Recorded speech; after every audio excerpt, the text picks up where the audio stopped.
Dear students, তোমালোকৰ class 9 or annual examination প্ৰায় সমাগত হে 2023 annual examination বিশ্বনাথ ডিস্ট্ৰিক্টৰ এখন question paper solution কৰি তোমালোকলৈ মই আগবঢ়াইছো এটা ভিডিও প্ৰস্তুত কৰিছো তোমালোকে মন দি চাবা 2023 বিশ্বনাথ ডিস্ট্ৰিক্টৰ পেপাৰখনত 45 টা short question আছে অৰ্থাৎ MCQ আছে 20 টা আৰু short question আছে তোমালোকৰ 25 টা total 45 টা মই আগবঢ়াইছো নাম্বাৰ 1 ত আছে যে 1/4 ক শতাংশত প্ৰকাশ কৰিলে হ'ব চাৰিটা অপচন দিছে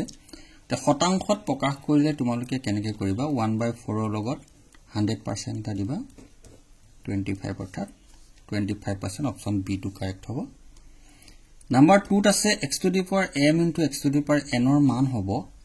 ইট ইজ 1 দুইটা ইয়াৰ ভূমি কিটা বেস কিটা একে থাকিলে ওপৰৰ ঘাত কিটা যোগ হয় অৰ্থাৎ x to the power m plus n option C to correct number 3 ত আছে যে তলৰ কোনটো পৰিমেয় সংখ্যা ইটস π/2 √2 √3 গোটেই কিটা হৈ গল তোমাৰ অপৰিমেয় গতিকে √16 ত আমি কিমান পাম 4 পাম অৰ্থাৎ 4 টো পৰিমেয় গতিকে অপচন এ টু কাৰেক্ট 4 ত আছে 32 2 to the power 1/5 ৰ ভ্যালুটো খুদিছে তোমাক অৰ্থাৎ 32 টোক আমি এনেকৈ লিখিব পাৰো 2 to the power 5 তেতে 1/5 হলে 5/5 কটা যাব অপচন সি কাৰেক্ট 2 হ'ব ভি নম্বৰটোত আছিল তলৰ কোনটো ৰাখি বহুপদ নহয় বুলি খুদিছে এতছা বহুপদ হবলে হলে কি হ'ব নহবলে হলে কি হ'ব আমি জানিব লাগিব যেহেতু x ৰ ওপৰত কি থাকিব ঘাতটো হেহাতৰ এটা পূৰ্ণ সংখ্যা হ'ব লাগে বহুপদ হবলে হলে ইয়াৰ প্ৰতিটোতে হয় x² ইয়াত x ৰ ওপৰত 1 আছে কিন্তু 2 √x অৰ্থাৎ x ৰ ওপৰত কি হ'ব হাফ হৈ যাব √2 উঠিলে সেহে এই অপচন এ টু কাৰেক্ট হয় ই বহুপদ নহয় vi ত আছে তোমাৰ px = x + 5 বহুপদৰ শূন্য হ'ব বুলি খুদিছে শূন্য হ'ব বুলি খুদিলে তোমালোকে সদায় +5 থাকিলে -5 লিখিব পাৰা অৰ্থাৎ এনেকৈ ষ্টাইলত হয় বস্তুটো 0 x + 5 = 0 x = -5 অৰ্থাৎ বি অপচনটো কাৰেক্ট হ'ল নাম্বাৰ 7 টোত আছিল -7 বিন্দুটোৰ ভুজ হ'ল ইয়া ফাৰ্ষ্টৰটোক x ৰ ভ্যালুটোক আমি ভুজ কওঁ y ভ্যালুটোক কুটি কওঁ গতিকে ভুজ হ'ব -3 অপচন সি টু কাৰেক্ট এইটোত আছে সোৱা x অক্ষ আৰু y অক্ষ উভয়তে থকাৰ বিন্দু স্থানাংকত x আৰু y উভয়তে থাকিবলৈ কি হ'ব বিন্দুটো 0 0 অপচন বি টু কাৰেক্ট 9 ত আছে তোমাৰ x অক্ষৰ সমীকৰণ হ'ল x অক্ষৰ সমীকৰণ হ'বলৈ হলে কি হ'ব লাগিব y = 0 হ'ব লাগিব অপচন সি টু কাৰেক্ট 10 ত আছে দুটা চলকযুক্ত ৰৈখিক সমীকৰণ এটাৰ সমাধানৰ সংখ্যা দুটা চলকযুক্ত ৰৈখিক সমীকৰণৰ সমাধানৰ সংখ্যা সদায় ইনফিনিটি হ'ব অসীম হ'ব xi আছে pqr ত্ৰিভুজৰ angle p 80 degree angle r 50 degree angle q হ'বলৈ হলে আমি জানো ট্ৰায়াঙ্গল হ'বলৈ হলে 180 লাগে 80 + 50 130 130 ল 50 প্লাস কৰা 180 হ'ব option B correct x double অৰ্থাৎ 12 নম্বৰত আছে abc ত্ৰিভুজৰ angle a angle b 60 degree ত্ৰিভুজটো হ'ব সো এংগল a যদি 60 হয় b 60 হয় তেতিয়া c 60 হ'ব তিনিটা 60 ডিগ্ৰী হলে ই হ'ব কি সমবাহু ত্ৰিভুজ অৰ্থাৎ ইকুইলেটাৰেল ট্ৰায়াঙ্গল হ'ব অৰ্ধ বৃত্তাংশস্থ কোণৰ মাপ তেতিয়া আমি কি হ'ব সেমি সাৰ্কেল হ'বলৈ হলে কিমান ডিগ্ৰী হ'ব তাৰ 90 ডিগ্ৰী হ'ব হাফ ইনটু 180 90 পাবা xiv abcd চক্ৰীয় চতুৰ্ভুজ angle a 70 degree angle c মান হ'ব বুলি খুদিছে চতুৰ্ভুজৰ কি হয় বিপৰীত ফালৰ থকা কোণ দুটাৰ অপোজিট কোণ দুটাৰ সমষ্টিটো যোগ কৰিলে আমি 180 পাব লাগে গতিকে এটা 70 হলে এটা 110 হ'ব অপচন সি কাৰেক্ট xb চোৱা 1 সেন্টিমিটাৰ ব্যাসাৰ্ধ 1 সেন্টিমিটাৰ আছে এটা সুঙাৰ বক্ৰপৃষ্ঠৰ কালি ফৰ্মুলাটো হৈছে টুৱাইস পাই rh গতিকে তোমালোকৰ r ৰ মান 1 h ৰ মান 1 কি কিমান পাবা টুৱাইস পাই হ'ব চোৱা টুৱাইস পাই গতিকে option B to correct xb আছে 4 সেন্টিমিটাৰ বাহুৰ দৈৰ্ঘ্যতা ঘনকৰ আয়তন হ'বলৈ হলে আমি কি লিখিম l³ / a³ দিলে 4 তিনটা পূৰণ কৰা 64 সেন্টিমিটাৰ কি অপচন ডি কাৰেক্ট ঠিক আছে xb ডাবল ইয়াত দিছে এটা সমবাহু ত্ৰিভুজৰ বাহুৰ দৈৰ্ঘ্য 4 সেন্টিমিটাৰ ত্ৰিভুজটোৰ কালি কি হ'ব বুলি কৈছে আমি জানো সমবাহু ত্ৰিভুজৰ কালি সমান কি লিখিব পাৰো √3/4 a² অৰ্থাৎ এটা বাহুৰ মাপ হ'ল √3 * 4 *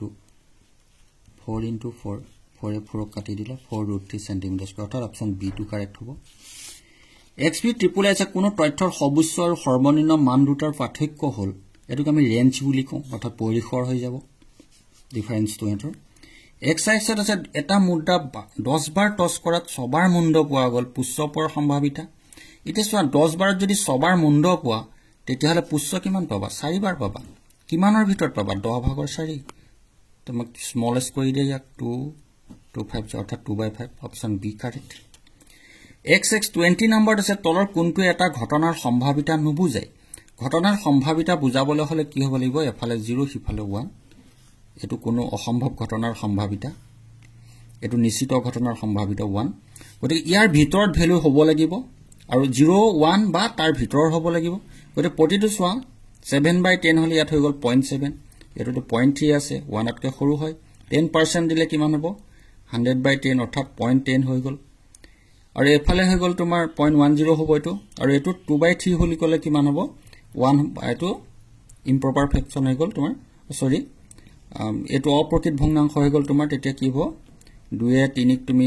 হৰণ কৰা 1 তকৈ বেছি হৈ যাব গতিকে অপচন ডি টু কাৰেক্ট এটা নাম্বাৰ 2 লে আহিছো ইয়াত দিয়া আছে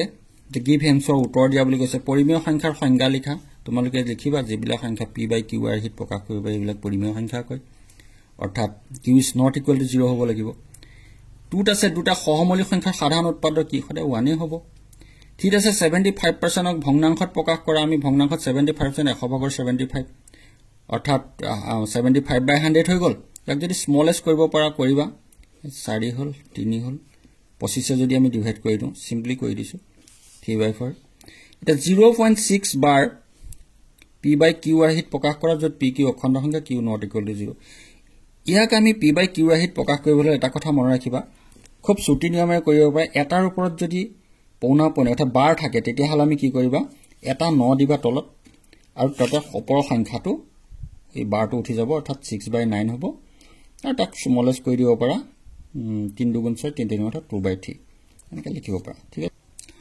2 ভিত আছিল 1/√2 ৰ হৰ পৰিমেয় কৰা হৰটো পৰিমেয় কৰিলে কি কৰিবা √2 লগত √2 এটা পূৰণ কৰি দিয়া তলত কৰিলে ওপৰটো কৰিব লাগে তেতিয়া √2 স্কয়াৰ হলে স্কয়াৰ ইয়াৰ ৰুট কটা যাব অৰ্থাৎ √2/2 ভিত আছিল 27 1/3 ৰ মান 27 টোক আমি এনেকৈ 3 কিউব কৰি লিখিব পাৰো তো 1/3 হলে 3 আৰু 3 কটা যাব অৰ্থাৎ 3 ওলাই যাব ভি দুটাই অৰ্থাৎ 7 নম্বৰটোত আছিল 2x² - 7x + x⁵ - c বহুপদৰ মাত্ৰা অৰ্থাৎ x ৰ ঘাতটো জুটেই যিমান বেছি থাকিব হেতু হৈছে তাৰ মাত্ৰা 5 আছে 8 নম্বৰত আছিল বিস্তাৰ কৰা x - y হোল কিউব আমি জানো a - b হোল কিউব সমান কিমান a³ - 23c² b + 23ab² - b³ এটাক এনেকৈ ভাঙি দিলে হ'ল x³ - 23x² y + 23xy² - y³ ঠিক আছে এটো ফৰ্মুলাই হয়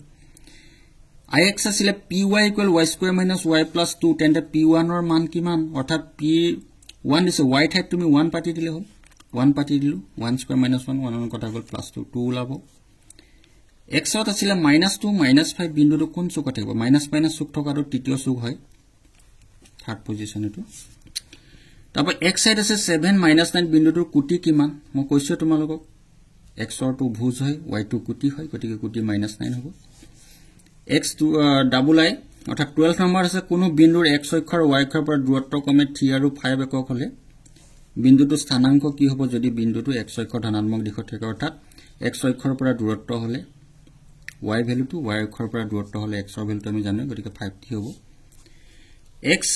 ট্ৰিপল আই অৰ্থাৎ 13 নম্বৰ আছে 130 ডিগ্ৰী কোণৰ সম্পূৰক কোণৰ মান সম্পূৰক কোণবিলাক সাধাৰণতে কি হয় সাপ্লিমেন্টাৰী যিবিলাক এংগল হয় ইয়াত 180 হয়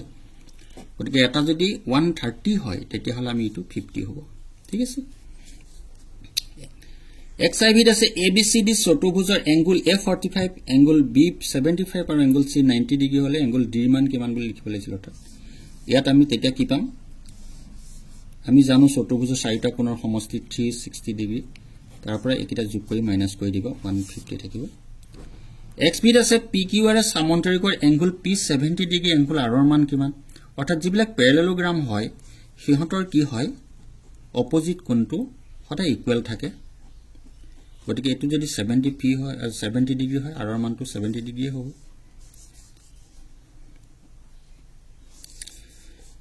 xbi ইয়াত আছে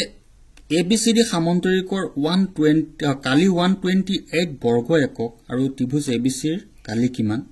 অৰ্থাৎ ABCD সমান্তৰিক বুলি কৰিলে তোমাৰ ইয়াৰ কালি হৈ গল 128 গতিকে ইয়াক যদি আমি ভাগ কৰি দিও ইয়াত দুটা ত্ৰিভুজ পাই যাম গতিকে দুটা ত্ৰিভুজৰ কালি অৰ্থাৎ 128 টোটাল কালিটোক যদি আমি 2 এ ডিভাইড কৰি দিওঁ কিমান পাবা 64 সেন্টিমিটাৰ স্কয়াৰ গতিকে আমি কি পালো 64 সেন্টিমিটাৰ স্কয়াৰ তো লিখিব পাৰা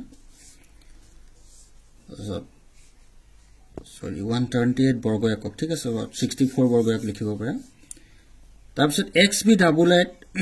ইয়াত দিয়া আছে খালি ঠাই পূৰ কৰা আয়তৰ কালি সমান আমি জানোৱে দিক পূৰণ প্ৰস্থ বৃত্তৰ বৃহত্তম জিয়াডাল কি হেডালক আমি ব্যাস বুলি কওঁ ঠিক আছে 19 নম্বৰটোত আছে সোৱা ও কেন্দ্ৰযুক্ত বৃত্তৰ a b আৰু c তিনিটা বৃত্তস্থ বিন্দু যদি এংগুল AOB 120 ডিগ্ৰী হয় ACB কিমান হ'ব এটো সাপোজ A B C বৃত্তস্থ বিন্দু কিটাৰ এটো যদি 120 হয় বৃত্তৰ যিকোনো এটা বিন্দুত উৎপন্ন হোৱা কোণটো ইয়াৰ আধা হয় অৰ্থাৎ ইয়াৰ এটো দুগুণ হয় গতিকে এটো 120 হলে এটো কিমান ডিগ্ৰী হ'ব 60 ডিগ্ৰী হ'ব এটো তোমালোকৰ উপপাদ্যটা আছে চাই লবা 20 আছিল কোনো এটা প্ৰচেষ্টাৰ আটাইবোৰ সম্ভাৱ্য ফলৰ সম্ভাৱিতাৰ সমষ্টি কিমান সদায় 1 এ হ'ব হেন্তৰ যোগফলটো সদায় 1 হ'ব লাগিব সমবাহু ত্ৰিভুজৰ পৰিটো কোণৰ সম 60 ডিগ্ৰী এটো প্ৰত্যেকই জানা xx ডাবল আই অৰ্থাৎ এটো 22 নম্বৰ কোৱেশ্চন r ব্যাসাৰ্ধ আৰু a উচ্চতাৰ পিছত লম্ব বৃত্তাকাৰ সুঙা এটাৰ মুঠ পৃষ্ঠকালি এটো টুৱাইস পাই r * r + s এটো ফৰ্মুলা হয় এটা শংকুৰ মুঠ পৃষ্ঠৰ সংখ্যা দুখন হল 1 সেন্টিমিটাৰ ব্যাসাৰ্ধযুক্ত এটা গোলকৰ আয়তন কিমান অৰ্থাৎ আমি গোলকৰ আয়তনৰ ফৰ্মুলাটো কি জানো 4/3 পাই r কিউব r অৰ্থাৎ x দি দিয়া 4/3 পাই x কিউব হ'ব 25 ত আছে তোমালোকৰ 170 পৰা 180 শ্ৰেণী বাজনৰ শ্ৰেণী প্ৰস্থ কিমান শ্ৰেণী প্ৰস্থটো ইয়াত দেখি আছে 10 ডিয়াৰ ষ্টুডেন্টস তোমালোকক আজি মই 45 টা কোৱেশ্চনৰ আনসাৰ দিলো আৰু যদি এই পিছৰ কোৱেশ্চনখিনি তোমালোকক সলিউশন দিয়াটো বিচৰা তেতিয়াহলে তোমালোকে কমেন্ট বক্সত কমেন্ট কৰিবা আৰু মোৰ ভিডিওটো শেয়াৰ কৰিবা যাতে অন্যান্য ষ্টুডেন্ট বিলাকৰো লাভ হয় আৰু সাবস্ক্ৰাইব কৰি লবা থ্যাংক ইউ আজিলৈ আহো